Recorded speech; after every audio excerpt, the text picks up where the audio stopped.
Did you know you can import fonts in CapCut? Yes, that's right. As you can see, I've got a collection of trending fonts in my CapCut app, and you can do the same to make your videos stand out with unique fonts. First, open your browser and search for the font you want to use. Once you find a font you like, head over to a trusted font website and download the font file.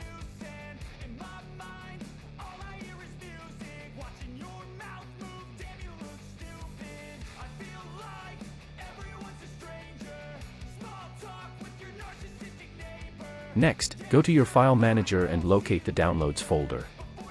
Find the font file you downloaded and unzip it to access the font file. Now, open the CapCut app and choose any project file.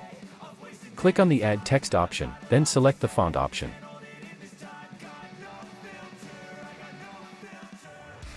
Here, you'll see a plus icon. Click it. Now, select the font file you just downloaded and import it into CapCut. And that's how you can add your favorite font to your projects in CapCut.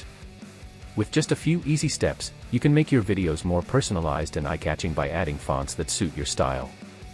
If you found this tip helpful, don't forget to like, subscribe, and share this video with your friends. Let me know in the comments if you need more CapCut tips or have any questions.